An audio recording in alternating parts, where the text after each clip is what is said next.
Hi, my name is Joe Jackson. I'm an interviewer and a broadcaster. And what you're about to hear is one of the 1,400 interviews I did for publications such as the Irish Times, Sunday Independent, Hot Press Magazine and for RTE Radio 1. How do I know that there are 1,400 interviews exactly? Because I recently digitised all the damn tapes myself.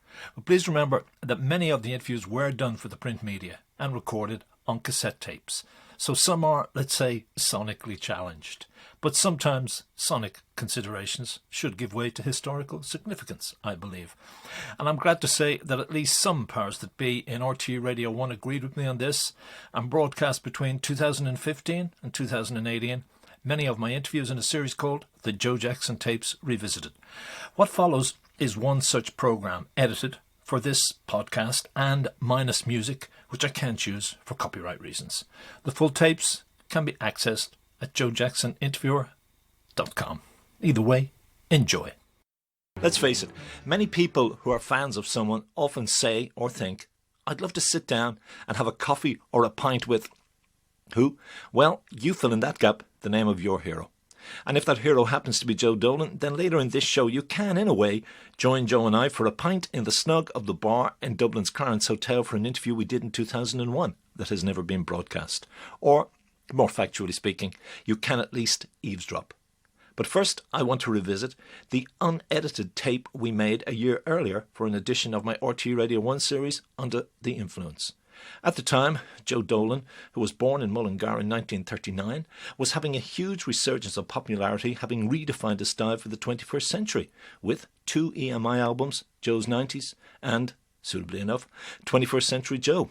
And even though Under the Influence was ostensibly about the musical influences in an artist's life, and Joe incidentally chose songs by Elvis, The Stones, Ella Fitzgerald and Elkie Brooks, I kicked off the show by telling him about an August 1969 issue of the New Musical Express I'd read again the night before our interview, and in which his first major international hit, Make Me an Island, was in the British Top 20 alongside classic hits by 2 of his heroes, Elvis's In the Ghetto and The Stones' Honky Tonk Women.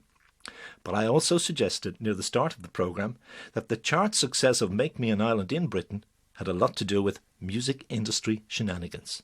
But first, not in the slightest taking away from the success of Make Me an Island. Wasn't there a kind of deals going on in terms of it getting the power play on Radio Luxembourg and publishing royalties? Wasn't there a kind of thing in place that a lot of people who bought it wouldn't have known? You see, you're not learning too much all of a sudden, Joe Jackson. Just a minute. You told me. You're too good at remembering things. Okay. Well, actually, what basically happened was when I got Make Me an Island first, I got it from a lady called Joy Nichols, who worked with Shaftesbury Music Publishers, of which Jeffrey Everett was the head of, and also the head of Radio Luxembourg at the time. Okay. Now, she rang my office because she heard a song called Tar and Cement, which we had done on an album, right? And she liked it, and she said she had a song that she reckoned would suit me. Would I come to London and hear it? And we went over and we heard the song. Now, we didn't know anything about the other setup. At that point. At this point, right? So we went down and we recorded the song, and in fact, the engineer on the song was a fella called Bill Somerville Large, from Dublin. He used to work with the M and Andrews studio, as far as I can remember, in Dublin. And Johnny Arthey was the arranger and the orchestrator and the whole lot for the song. We recorded it along with a couple of other things at the time. Well, of course, you had a flip side and a front side and whatever. And then we heard the radio, we heard on somebody say, gosh, you were in Luxembourg 3 times tonight, you know. And then you were in Luxembourg, God, you're power play in Luxembourg. And it was only then that I realised, that I learned actually, that Jeffrey Everett, the head of the publishing company, was the boss of Radio Luxembourg. So naturally we were going to get all the plays in the book. In fact, we were getting power play, which was once an hour on the hour. And we were getting every half hour as well. All right. Just in case you missed it on the hour. You were getting it anyway. Yeah, but you weren't getting any extra pennies because of that. Sure you weren't. It was just helping sales. Well, as you said, he had the publishing royalties, so he kept the profits at that level. Oh yeah, but I still got my artistic rights money, if you like. Okay. For singing the song. Okay. Plus your percentage of whatever you were getting on record sales, which in fact the more he pushed it, the better it was for me. All right, okay. And the better it was for me by more people listening to it and the whole bit. In fact, so many people heard that song that one of the biggest thrills of my life was walking down through some part of London with lots of lights in it. Could have been Soho now. Could have been Soho. I didn't say that, but it could have been Soho. Probably was. At night? At night, yeah. That's the only time well, to you go got to back Soho. out alive. That's the only time to go to Soho. But I remember walking along by an arcade, one of these slot machine places. And I heard thundering out of a jukebox, Make Me an Island. And I couldn't resist. I had to go back. You know when you'll be in London anyhow. And you played so it? I went back. No, I went back and had a look in. And here was a guy, he was about 6'6", black.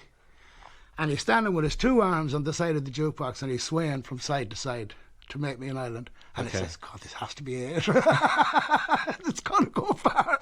That was a great thrill. Okay, that was see cool. this, you know. It was cool. It was also a black guy, you know, listening Yeah. to that kind of, getting moved That's by right. the kind of by that. And later during this edition of Under the Influence, after Joe told me about the influence singers such as Elvis had on him, I reminded him that he'd once said his own brother, Ben, longtime saxophonist in his band and one of its founder members, was maybe one of the biggest influences on his life in general. Very then. much so, and still is. Okay. And still is, yeah. Well, he's the band leader.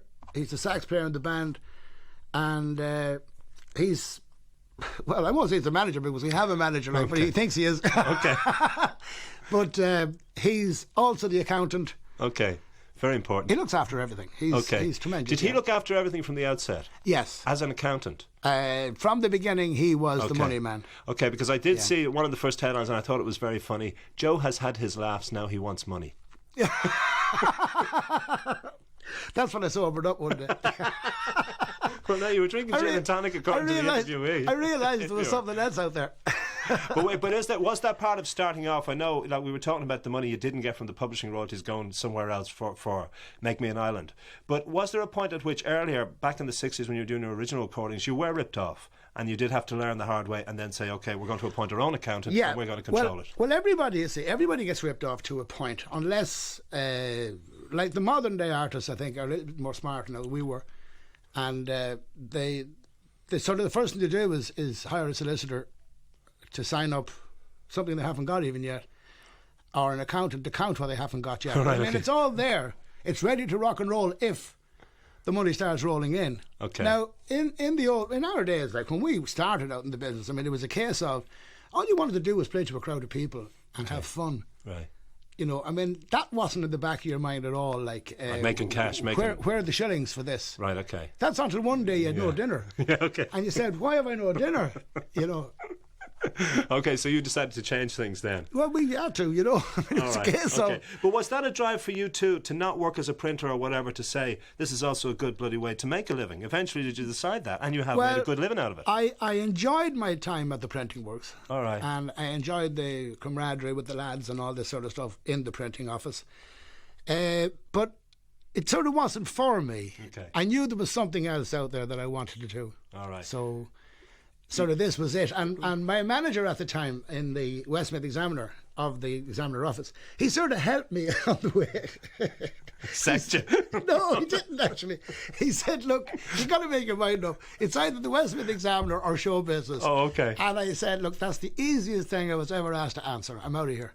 Okay. And that was it. Joe Dolan there looking back at his days as a compositor, a job he took in 1958, but later, as you heard him say, left to form his first band, The Drifters. He should have known that Cliff Richard's group had that name and had to change it under legal pressure from the American vocal group The Drifters. So too, Joe had to change the name of his act to Joe Dolan and his Drifters. But back in 2000 there was, particularly among rock snobs like Lord Bob Geldof, whom Joe mentions, a dismissive attitude to show bands and to their history. I asked Joe where he stood in terms of all this. Well, I know when we started we were very raw. Okay. And it sort of didn't matter to us because we were enjoying it and people were liking it. So we played like that for quite some time. And then we got a little bit refined because we sort of learned the instruments and one thing and another and ruined it all. Began to be able to and screwed everything up.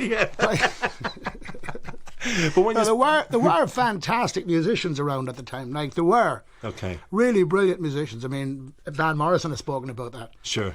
And while Buck and Bob doesn't think much of it, you know.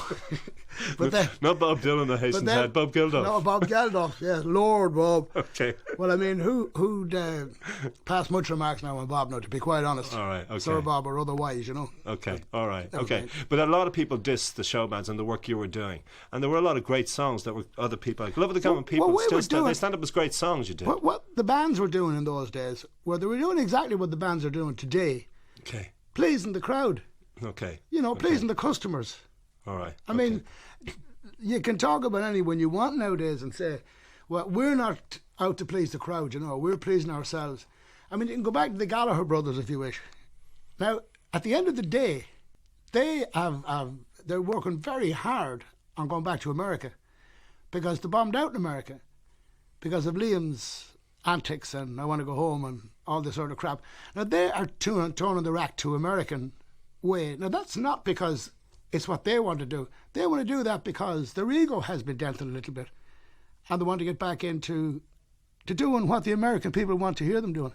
Okay, all right. But a lot of people are also saying, like we had Gavin Friday on the series and Bono has said that kind of a lot of what they're doing are show band influenced. Like they're putting on a show and they're appealing to a big audience. Well, that's exactly U2's what they're pop doing. show Yeah. Is a giant It's a giant show band. Exactly what it is. Right. That's exactly what it is, except it's in a stadium and not in a dance hall. Well, moving into in the 70s, I mean, we just talked about how U2 played to massive audiences. But in the 70s, you I know they usually say it as a joke about poor Johnny Logan that he was huge in Turkey, but you were huge in every continent. And you played to, like, in Tel Aviv, to what was it, like 60,000 people in one particular gig? 60 to 70,000 people in an open-air gig in Tel Aviv, yeah. And you were escorted home by the army? I was escorted home by the police, the army, the Arabs, anyone that was hoping knocking around, they all gave me a lift home. Why, this is because the crowd refused to let you leave the stage, This is because we couldn't get out of the place, yeah. All right, and how did that, I mean, do moments like that strike you as utter madness, you know, or do you just go, this is all part of my gig? Well, it was part of the gig at the time because it was all very exciting. And you were rushed into a toilet area and then you were rushed out a back door of a toilet and you were rushed in the front door of another one and you were rushed out through this and rushed out through a turnstile and stuffed into the back of the car. Okay. And there was sirens going everywhere. And I thought, is the war on? You thought you were Elvis in Vegas. No, I thought the war was at the start. What happened? Me having great crack with Joe Dolan. Oh, I guess if this show ever goes out in America, I better edit that line out. But after we played one of Joe's musical choices, Elkie Brooks' song, Pearl's a Singer, I suggested to Joe that it was fueled by the kind of high emotion that he himself likes to invest in a song. I do actually, yeah. I do that sort of stuff myself. I like to get I like to get plenty of emotion into a song. Now, mind you, it's not all the time possible. All right, okay. There's someone pulling at your leg at the same time. But that's lovely too. Get me wrong. Says he quickly. Yeah. Okay. But that idea, you were saying as the record was playing, that the idea of, you know, not doing a song till the very end, that you're actually letting down an audience that way. You are someone who has always been aware of playing to your audience. Yeah. I mean, that is part of your show. Well, if, like, even with the last albums or anything else that we had out, if one of them was a played hit or anything like that, we always stuck it in quite early in the show.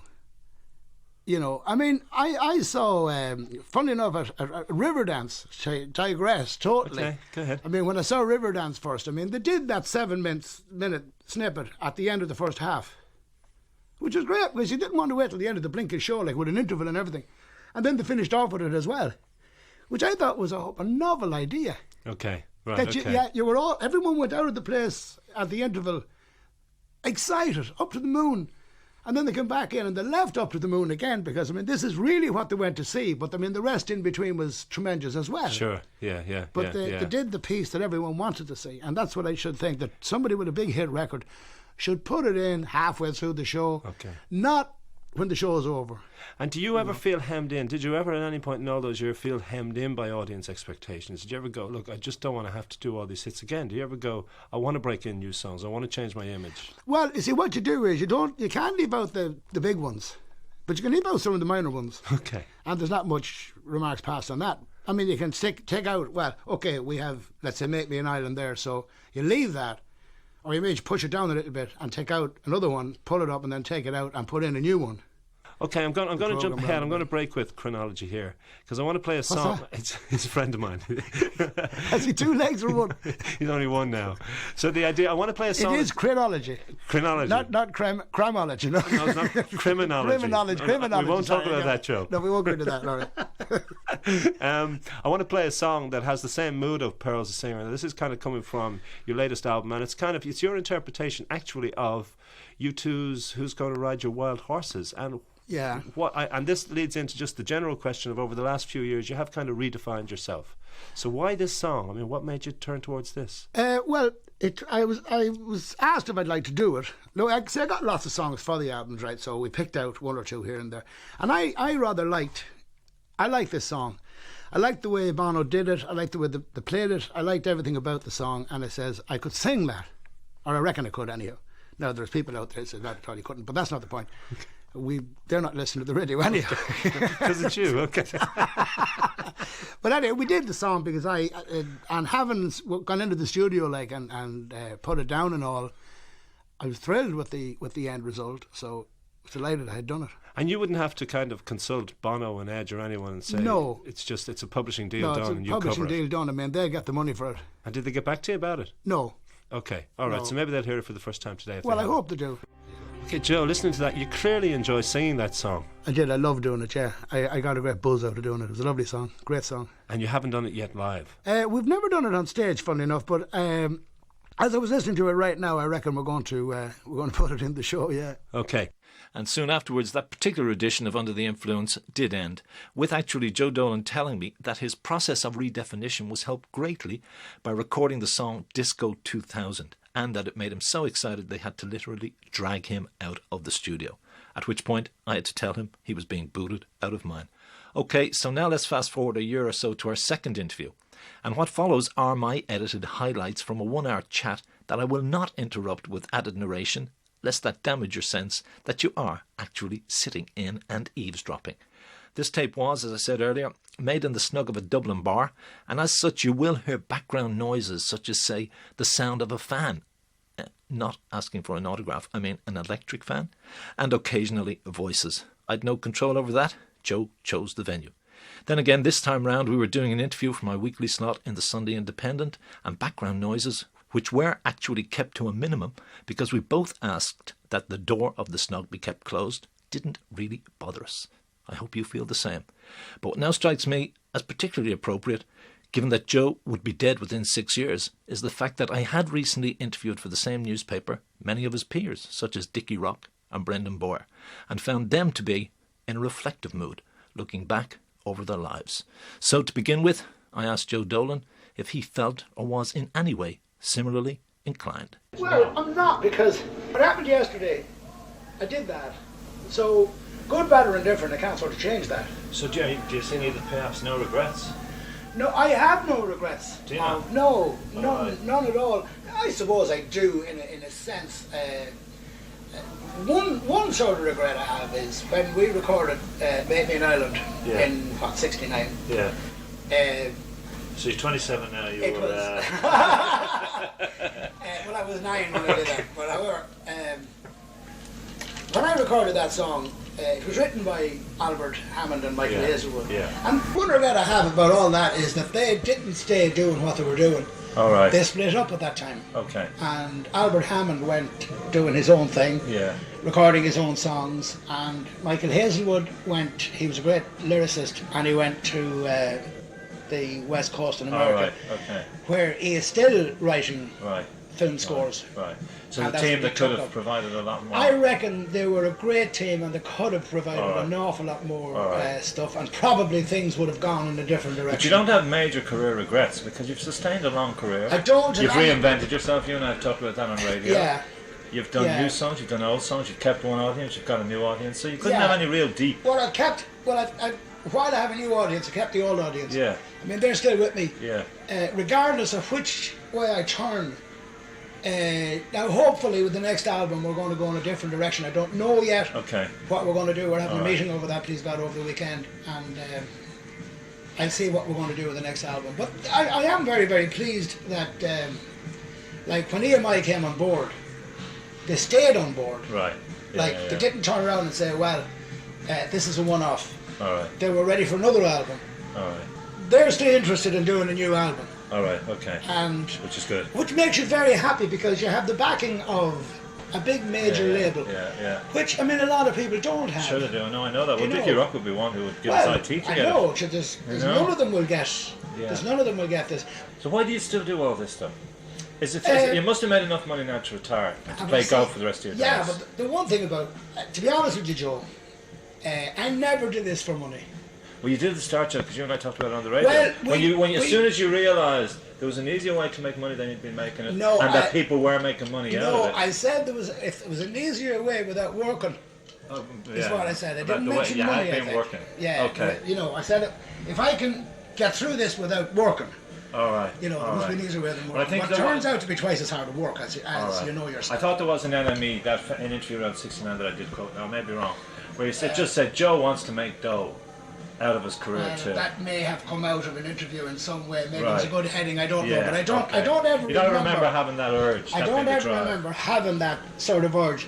That I'm only going on stage tonight because the place is full and I'm going to make lots of money. Yeah. Did that moment ever even hit you? That never hit me ever. All right. Ever, and still doesn't. And why? Do you think that would be just the wrong attitude to start singing with? But it's not what I think of. All right. Okay. It's not what I think of. Basically, when I go out to do a show, the only thing I'm interested is the people in front of me and the people who have paid in to see the show. All right. People who have gone out of their way to come to see me. They're my prime interest. All right. The manager of the club doesn't matter. The promoter doesn't matter. Nobody matters but the people sitting there in front of me. Why do they matter that much to you, John? Because they lift me about 10 feet off the ground. All right, okay. Really and truly. Right, okay. And you mean that charge back from the audience? The charge comes, man, and I'll tell you, when you're on there, I'm always sort of apprehensive about going on to start with. Yeah. But as soon as you walk up to go on the stage, the cheer goes up, and you just get a lift. All right. You nearly float on. All right. And that's the way it is then for the rest of the night. And has it always been like that? For the rest of the night. Is that the first time you realise, God, when I'm singing, this is what I get, really? Yeah, but I mean, I've always got a lift out of doing that from crowds, you know. No, maybe not in the early days. Right. Because you were battling against this and battling against that and bad sound and sort of bad musicians, if you like, or whatever. Yeah. But now I have a band. Well, I've had a band for many, many years that I'm very, very proud of, and they'll do exactly what I want them to do. They'll gel together nicely for me. They make me feel good on stage. Right. And is there never any nights you feel, I really don't want to do this? I'd rather be at home watching the telly. Loads of nights. Playing golf. Yeah, loads of nights. Yeah. But then again, when you hear the cheer of the crowd, that's all gone. All right. You don't think of golf anymore, or you don't think about going home anymore. All right. But do they lift you emotionally? They lift me emotionally and well, if it's possible, physically. Oh, I know, it is. Because you say you float, you feel you're floating. Yeah. You can get that in a good conversation. Yeah. You know, Well, whatever. you can. Yeah, of course you can. Or if you connect with somebody, whether it's sexual or in any sense, you feel you're somehow off the planet. Well, it's almost like you meeting somebody in a pub and having a chat with them. Yeah, and you connect. Yeah, and you just forget the stuff around you. That's right, yeah. We all have that mini experience of what you get on stage. Yeah, that's right. Except you can keep going back for more. Well, that's... We're not always lucky to meet an interesting person in a pub. But I mean, that's true, yeah. When you say it lifts you, is there any time when would you go around during the day down? Are you a depressive person? No, I've never been a depressive person, even in my lowest days. All right, I've never been depressed about anything. I sort of always feel there's something around the corner. Do you? Yeah. Natural optimist. Yeah, I am. Oh, I'm unbelievably optimistic. And what would have been the lowest days? Well, I suppose the lowest days was after Make Me an Island and Good Looking Woman being top of the pops for 2 years, if you like. Yeah. And suddenly the two boys go away and do their own thing. Yeah. And I have no songwriters. Okay. Now I'm getting crap. Like from different guys in England and different guys here and there, and I'm getting sort of a rewrite of Good Looking Woman and a rewrite of Make Me an Island, sideways, backways, upside down, inside out, and you know, and here's a great song, you could do this, you know, and okay, well, what is this? Oh, I just wrote out the lyric. I have the record at home. I bought it in Spain last week. Sorry, I don't want to know. Oh yeah, okay. That sort of stuff. Okay, and that got you down. And it did, because I was trying to think. Well, is this it? Right. Okay. Like, is it over? Yeah. Have I gone to the? Right. Am I sort of a boy band that lasted for 12 months and now I'm doing nothing. I'm not in the business anymore. And then along came Roberto De Nova. All right. And he starts writing stuff for me, and he wrote marvellous stuff like Rock and Roller and Right. Lady in Blue, Goodbye Venice, So that lifted you out of Crazy that. Woman. Oh, for Jesus' sake, I was like a teenager again. But what about on a more personal level? Was there any more dark periods in relation to your family? No, I never had an hour parents with my family. My family were wonderful. Are your mum and dad still alive? No, they're not. No. Yeah, My dad okay. died when I was 8 years old. Oh, did he? Okay. Yeah, and my mother All right. died when I was about 15 or 16. That's very young, Joe. Yeah, I know. Especially, eh? But my brother and I lived together ever since. Okay. Then How old is he? Much older than he was he? He's Because only- you're 27, so no, he's 32. He's only about four or 5 years. Okay. So was that the family then when your mum and dad died? Yeah, well, all Just the rest the of two my of yous? family. Yeah, but all the rest of my family were scattered.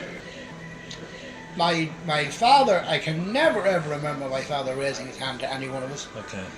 Like even when I was 8 years old, I never heard a cross All word right. from All him. right. And did you get on well with him yourself? Oh, I did, yeah. But he was. See, my dad was a great fisherman. Was he? All right. Like weekends, you never see him. He was gone to the Okay. All lake. right. Okay.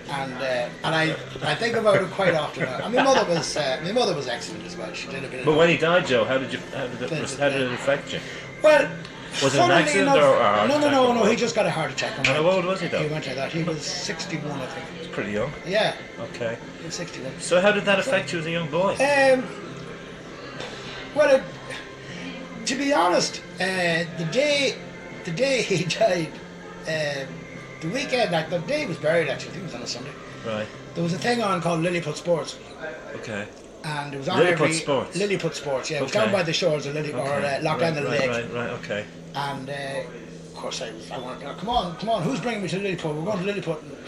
So that's my memory of that. Of anyway. of the funeral. No. Of that day. But what about his absence after that when you were 8, 9, 10, Yeah, 11, well, I 12? mean, okay, you'd. Oh gosh, I often think of it. I still think But of it. did you get slagged by mates who said she have no dad, or did you ever No. go to none of that No, stuff? The no, nonsense, because no. kids can be cruel. Oh, I know they can't. No, I You never know got what I mean? never got any of that at all. All right. No. And how did your mum cope then? Well, she did. She was always a great What was your dad's coper. name, Joe? What was his name? Paddy. And your mum's name? Nelly. Nellie. Okay. So how did your But mum cope? she liked to be called Ellen. Ellen. Yeah. So how did she cope with the daddy being gone and raising the Well, rest of us? To my memory, she coped sort of pretty well, All right. and she sent me to piano lessons All right. for years afterwards, which you could ill afford, I suppose, Okay. Yeah. at the time, and she seemed to cope all right. And there's no sense that you feel you were missing a family growing up, Well, no, because like the guiding hand of a father you see, or the loving yeah, hand of a we're mother, probably young enough not to be scarred, like. because you had the first 8 years Yeah. and then the years after that. Yeah, and then All right. sort of Ben and I sort of did everything together. All right. Like if Ben was going to town, I'd go with him, All right. or no matter what, you know, if right. he was meeting some of the girls in town, I'd go and meet the girls with him, and Right. this sort of stuff, and you know, we were sort of always, And you've remained Practically. inseparable. well, almost inseparable. But there's times I'd like to kill him, and I'm sure there's times he'd like to hope and kill me. Even today, like if we go away somewhere, he'd book and wind up in the next room to me. Really? All right. Did you say you live together still? No, So no, you don't, I you know. don't have a place together? I know, no, stop. All right. I know, Okay. no, sure, no. So it's not kind of that you can't live without each other. Oh no! Oh gosh, Right. no! No, I'm just talking about business-wise. Oh, okay. All right. On the Okay. road and that But sort you're of also stuff. close to him, even though if you want to kill him Yeah, God, occasionally. I'm very close to my brother. Yeah. All Very right. close. And there isn't that sense of, you know, that when you got to your late teens and I'm on my own now in the world. No. How do I cope with all Never, this? never. Because he was there. He was always there. All right. He was Okay. always there. Yeah. And he backed you going into music and all that. He did, and he came in with me. Yeah. Like he was a carpenter, Right. and he made my first guitar, All right. Okay. which was a fretless, before fretless Okay. ever came out. And the reason why it was He couldn't fretless- afford the fret. No, he didn't know what to do with them. I mean, where does a carpenter put frets on a bloody All right. guitar? You know, Oh, yeah, where do you okay. put them? Right, What are they okay. for? Yeah, You know, yeah. These are So- for resting your finger on. All right. For skimming over notes. Yeah, All right. that's right. Okay. So that's where it started. So is there any sense of you don't feel that there's any gap in your life in terms of that level of family at all, even at this age, looking back? No, there was never. I used to see my sisters quite regularly. They'd come home on holiday and one thing or another. And even after my mum died, they still always came back. All right. And you know, they'd come back every year. Some of them would arrive at different times, and All right. You know, there's always people. Well, there was always people in my house. Okay. After the family were gone, like Ben had friends around, and like Ben had a great trick. There was a bunch of girls used to work in a hotel in town, and Ben was very friendly with them. And of course, him and I would have the house crap all week. You know, dirty all that. Yeah. And we'd invite the girls out on the Sunday for a bit of crack, you know, to clean up the whole house. This was the only time you tidied up. The girls would clean it up. And was there ever a stage at that where you followed the other route, the route of marrying and children and all that? Even at 19, 20, 21 or up to... Yeah, well, I was engaged a couple of times. Okay, like back before you got into music? No, I was in music at the time. In music at the time. So when after you were having the hits and all? Yeah. How many times? Twice? Twice, yeah. Well, I wasn't actually engaged, but I was promised. Okay. By who? If Or you to like, who? You'd have to explain these phrases to me. I had asked this particular girl to marry me. Okay. She agreed. Okay. And then she thought it wasn't such a great idea along the line. And either to marry or to marry you? To marry fucking me. Okay. So she left, and All then I met a lovely girl in England, and she stayed with me for about 2 years. All right. She used to come over for sort of weeks on end and go back for a month and come over for a couple of weeks. And right. So this is in the 70s, so wasn't that it? didn't sort of work out then, yeah. That was in the 70s? Yeah. And did that hurt? Were you disillusioned or disappointed? No, I wasn't, because... Or do you think your woman made the right decision? I probably... I don't know. Well, actually, I didn't let the decisions be mine at all. They were lovely girls, and while we sort of... I let it go to a point where mutually neither of us were interested. All right. But going the full hog, going the whole wedding. So I let them run me. They made the decision that they were leaving. So I wasn't hurting anybody. All right. Because I wouldn't. And were you hurt by it, or did you feel disappointed? I had pangs at different times, yeah. All right. But would you have decided this is not for me when it gets into the whole idea of marriage and going down the route of your brothers and sisters? Yeah, well, I didn't. I honest to God didn't think I was marriage material. Well, I didn't. Not that I wasn't marriage material, but I never felt I was mature enough. All right. Like, I've always been very kiddish. Okay. Yeah. Seriously, and I still am. Okay, yeah. You know, in my head, I'm much younger than I am. Okay. Like, I do strange things at different times. Like reckless things, like boys would do, just kind of go crazy, a little crazy. Just do things that people say, geez, you think at your age, and have more sense than that, Yeah. And I just hump off and go somewhere. Or maybe go on the piss with a few lads up the road. Right. Or something. And I feel... I feel much more comfortable in the company of younger people. All right. Than I do of people my own age. Let's say. Because I find people of my own age are ready with one foot in the grave, if you like. Okay. And they're talking about things that happened 20 years. Do you remember so and so 20 years ago? We went down childish stuff. Sure, yeah. Is that all that they have to think about? All right, okay. And as you say, you're not a looker backward. I'm not a looker backward. So, if I'm with a younger bunch in a bar and all the rest of them, we're having our drinks, I find I can relate to what they're talking about. Right. Okay. Is this people at 20 or teenagers at 30? No, not teenagers. They're only bullshit. Yeah, right. Okay. No, I'm talking about people from 25 up. Okay. All right. Okay. But that would suggest that you're immature in ways. Yeah, but that's what I just said. Which is fine. That's what I just you said. You accept that about yourself. I accept that I'm immature. I always felt that I was. I was immature. Yeah. So you kind of made that decision. This is not the path Joe is going to follow. No, I don't want to. I don't want to go to this stage where you say, "Lord, I'm tired now," and. If it was only 20 years ago, I've never said that. Right. Yeah. I think what I do now is just as important as to what I did 20 years ago, and I have the same energy to do now what I did 20 years ago. So I don't see any reason for Well, you're thinking... defying the process in pop, which I think is great. Well, I don't know. No, but the fact of reinventing yourself musically and doing songs by you two and all, when most people are expecting you to go into the nostalgia circuit and only repeat your younger self. Yeah, well, as soon as the nostalgia thing starts, I'm out of here. Yeah, I know, that's not who you are. No. You know? I don't even feel that I'm any younger than I am. Right. The point about it is I think differently. I think younger. All right.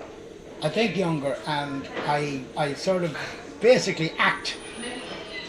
I mean, I know guys my own age, like I meet them in pubs and all the rest of it, and I look at them and I reckon, Jesus Christ Almighty, they're old people. Yeah. Do you know, how do they let themselves get to be old people? All right. Do you know, like, they don't look after themselves. They're thinking like old people. All right. Okay. Is there ever a moment where they talk about the kids and you wish, Jesus, I'm going to go without having children? Oh. No? I'm not saying you may not have children, Joe. No. But, you know, do you ever listen to them talking about their son going to college and having a great day out playing golf or fishing with their sons? I do, and I hear them talking about the young lad was arrested last night. He was smoking cannabis. Okay, the other side of it. And I can't get him to do this. And All right.